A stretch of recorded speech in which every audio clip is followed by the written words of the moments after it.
Halo guys, balik lagi bersama Bang Theo di sini. Kali ini Bang Theo akan melanjutkan cerita Against the Sky Supreme. Buat kalian yang penasaran, langsung saja ya simak video kali ini.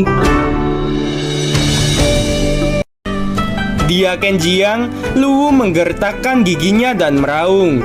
Apa yang kamu katakan? Tetua ke-12, tenanglah. Bawahan akan memberi penjelasan. Jiang Xia berkata dengan gemetar. Baiklah, kalau begitu aku akan memberimu kesempatan. Keluar dari sini. Luwu meraung dan menendang Jiang Xia. Akibatnya Jiang Xia mengeluarkan seteguk darah. Jiang Xia merasa pusing, mengeluarkan pedang terbang dan terbang menjauh. Setelah terbang cukup jauh, dia menggeram. Tan Yun, dengan kekuatan level 5 pemurnian jiwaku, aku dapat dengan mudah membunuhmu. Segera, pedangnya melesat ke arah medan seni bela diri raksasa. Jiang Xia merencanakan sesuatu diam-diam. Jika Tan Yun kembali ke Gunung Abadi Changling, dia akan menemukan kesempatan untuk mencegatnya. Jika Tan Yun memasuki pagoda ruang dan waktu untuk berkultivasi, dia akan menunggu Tan Yun keluar sebelum melakukan gerakan apapun. Dia hanya punya satu pemikiran, membunuh Tan Yun. Jika tidak, dia pasti akan dieksekusi oleh Luwu. Tentu saja, dia juga berpikir untuk melaporkan kepada Shen Subing apa yang telah dilakukan Luwu mengirim Duan Zhen untuk membunuh Tan Yun. Tapi pikiran itu dibuangnya jauh-jauh. Dia tahu bahkan jika dia memberitahu Shen Subing hanya akan menghukum Luwu dengan ringan dan tidak berani menghancurkan Luwu. Alasannya sederhana, karena Luwu adalah putra dari tetua keempat Danmei yang abadi. 3 jam kemudian, matahari terbenam. Di lapangan seni bela diri raksasa, Tan Yun duduk bersila. Setelah 4 jam pemulihan, luka di seluruh tubuhnya sembuh dari setengahnya. Meskipun dia masih terluka, kulitnya banyak yang sudah pulih. Dia Ken Laichang yang menjaga aula otorisasi melirik lebih dari 58.000 murid Danmai dan berkata dengan keras. Para murid yang berpartisipasi dalam pendakian menara hari ini berbaris. Mendengar itu, hampir 1.000 murid laki-laki dan perempuan keluar dari kerumunan. Dan orang-orang ini semuanya adalah orang kuat dalam daftar pertempuran alkimia. Setengah dari mereka sebenarnya tidak berniat untuk berpartisipasi dalam menara kali ini, tetapi hanya datang untuk menyaksikan orang lain. Tetapi sekarang, semua penatua kecuali penatua ketiga dan ke-12 ada di sana. Dan kepala divisi juga hadir. Bagaimana mungkin mereka tidak berpartisipasi? Pada saat ini, semua orang bersemangat. Di depan para tetua dan kepala divisi, mereka mencoba yang terbaik untuk memanjat menara dan tampil dengan baik. Tan Yun menarik napas dalam-dalam, bangkit dan berjalan ke bagian belakang tim. Kepala murid-murid Danmei telah siap. Laichang berkata dengan hormat menghadap Shen Subing. Ya, Shen Subing berkata sedikit, lalu menatap Tan Yun dan yang lainnya. Saya menantikan penampilan kalian. Murid tidak akan pernah mengecewakan kepala divisi. Semua orang berteriak dengan penuh semangat. Merupakan suatu kehormatan untuk menjadi murid Danmai. Pada saat ini, Shen Wende melirik Tan Yun dan segera tersenyum dan berkata, hari ini penatua dalam suasana hati yang baik dan bersedia untuk mengeluarkan atribut api tingkat rendah, yaitu api roh Dayan. Jika ada yang bisa mencapai lantai 100, api ini akan jadi miliknya. Tan Yun sangat gembira ketika dia mendengarkan tentang api tingkat rendah. Di sisi lain ada lebih dari 900 murid dan hanya 7 pria dan 3 wanita yang berada di peringkat 10 besar dalam daftar pertempuran alkimia. Tetapi semua orang masih membungkuk dan berkata, terima kasih tetua ke-6.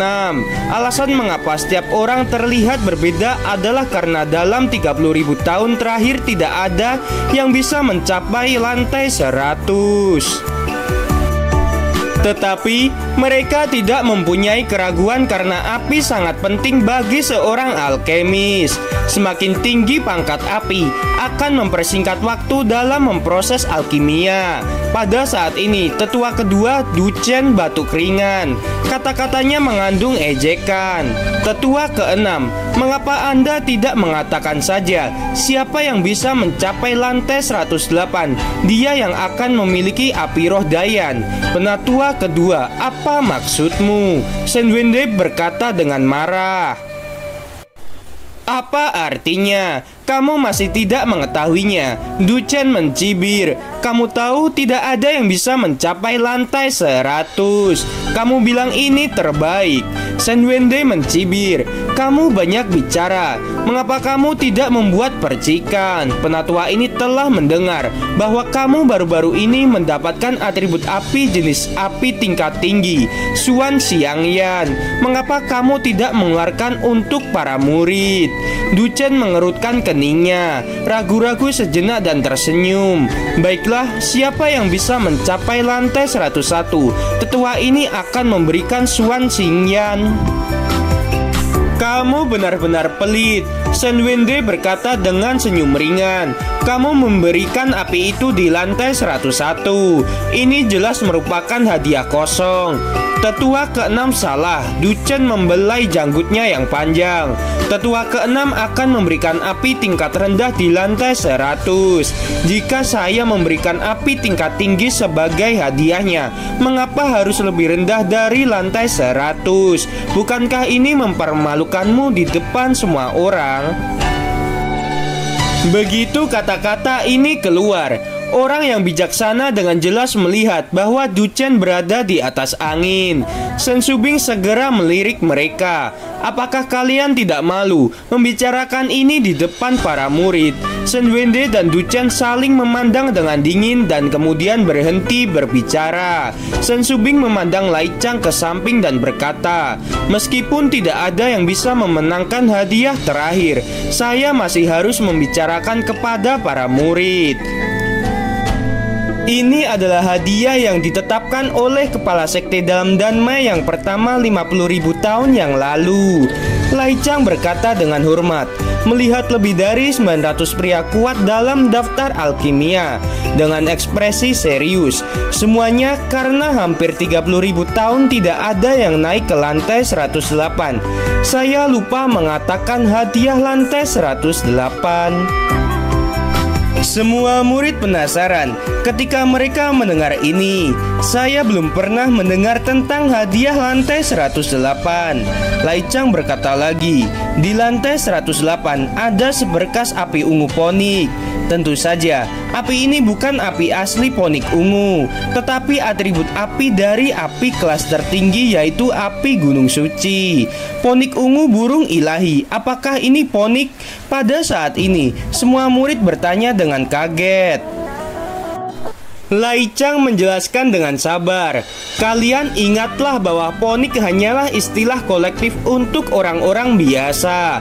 Setelah mendengar ini, para murid tiba-tiba menyadari. Lai Chang berkata dengan keras, semua orang sesuai dengan hadiah memanjat lantai.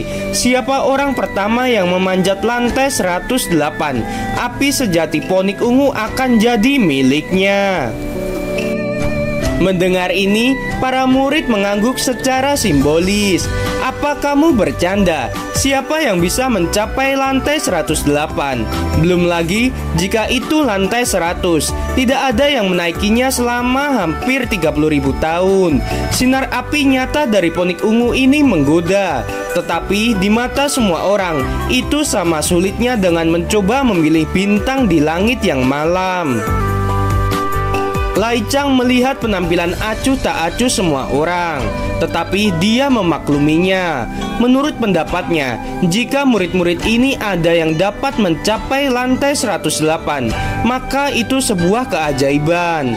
Lai Chang terbatuk ringan, lalu melihat pagoda ruang waktu kelas atas setinggi 1000 meter dan berkata, pagoda ini setiap kali naik gravitasinya berlipat ganda. Setelah lantai 99, setiap kali kamu naik satu lantai, gravitasinya meningkat 30 kali lipat. Di bawah gravitasi besar, kamu harus melakukan apa yang kamu bisa, dan jangan memaksakan diri jika kamu merasa tidak mampu. Semua orang berkata serentak.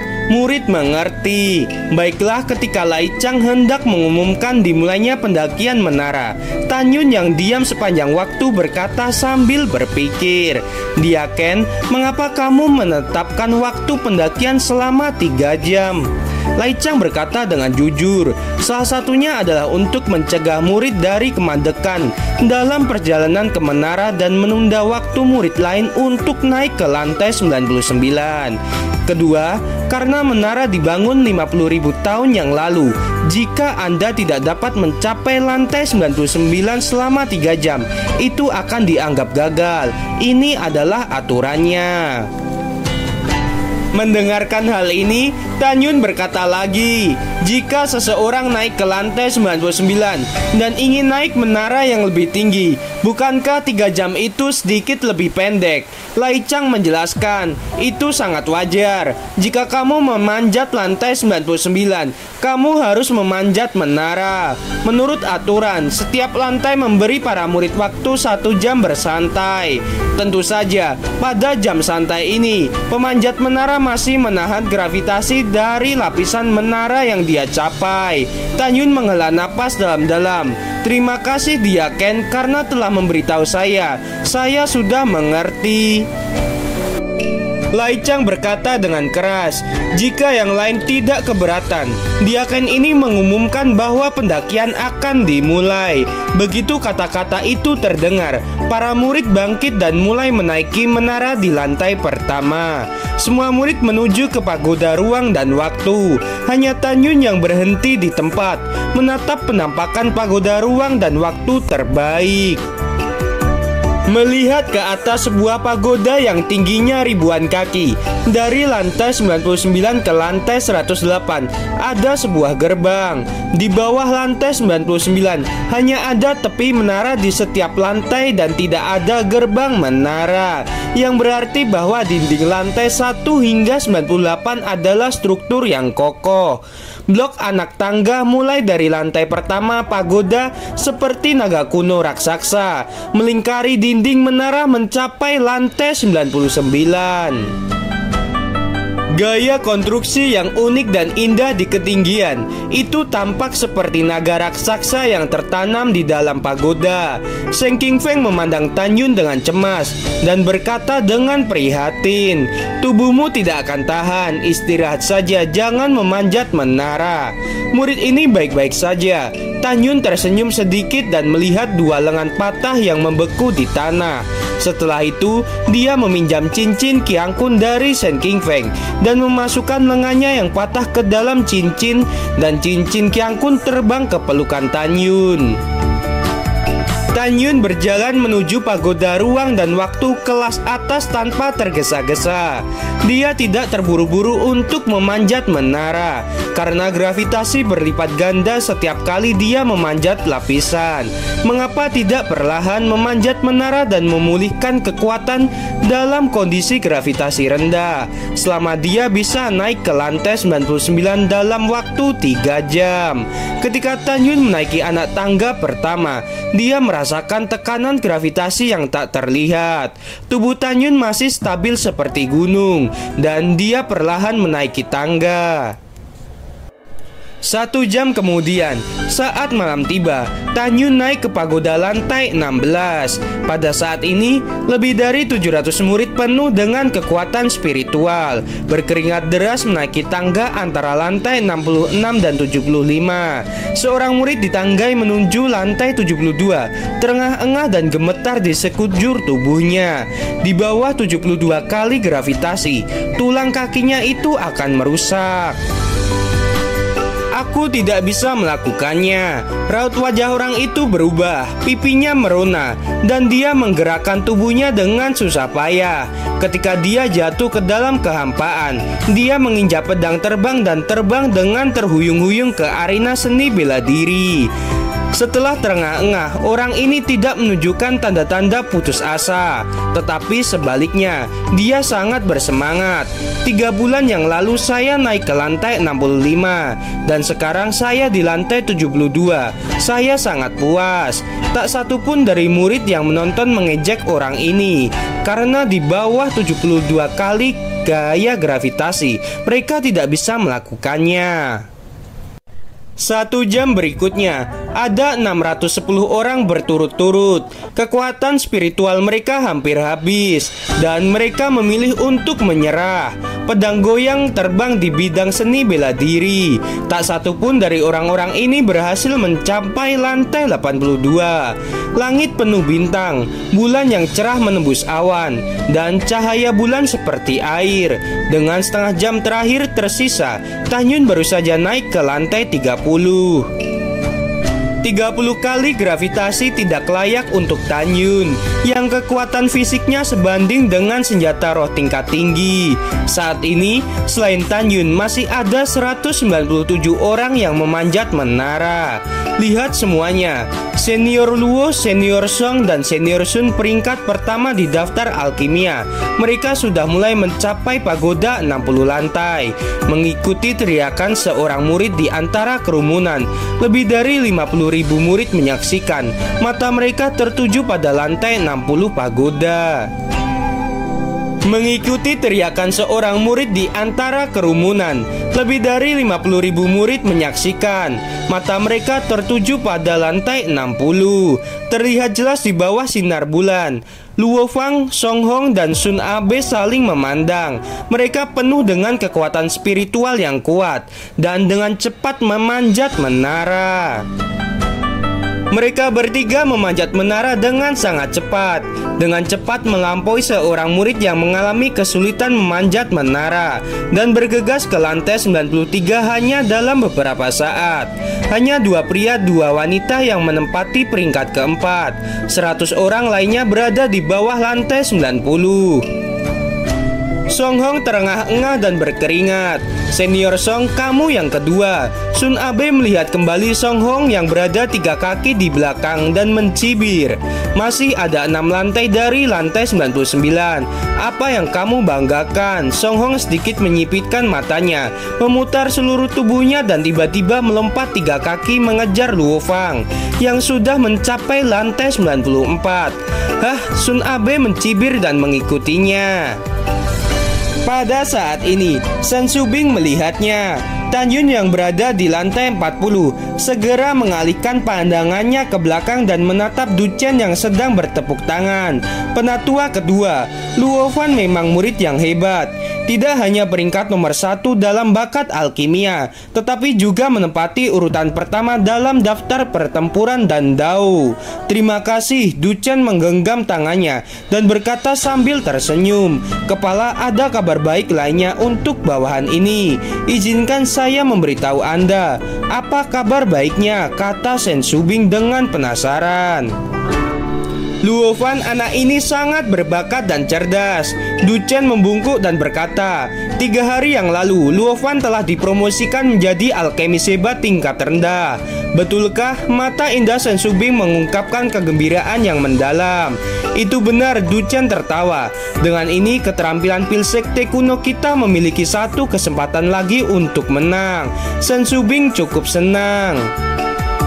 Pada saat ini, penatua ke-6 Sen Wende melirik Du Chen dan membungkuk dalam-dalam kepada Sen Subing. Bawahan juga punya kabar baik. 4 hari yang lalu, murid saya Song Hong juga dipromosikan menjadi alkemis hebat tingkat rendah. Bagus, sangat bagus. Sen Subing sangat gembira. Kepala bawahan terlambat. Tolong maafkan saya. Pada saat ini, tetua ketiga Pang Si Yuan yang baru saja menghubungkan kaki yang patah keponakannya bergegas menghadap Sen Subing membungkuk dan berkata, kepala, putra dan cucu bawahan saya seorang alkemis hebat tingkat rendah baru saja dipromosikan setengah bulan yang lalu. Mendengar itu, San Subing tersenyum seperti bunga. Tidak buruk ketiga tetua telah bekerja keras. Luo Fang, Song Hong, dan Sun Abe sekarang adalah murid yang layak disebut jenius. Ketika lebih dari 58.000 murid mendengar bahwa 3 teratas dalam daftar pertempuran alkimia telah menjadi master tingkat rendah, mereka seperti ayam kayu. Gimana guys? Ceritanya semakin seru bukan? Buat kalian yang masih penasaran ya sama kelanjutannya, ya udah ya subscribe aja channel Bang Theo dan tunggu video terbarunya. Terima kasih.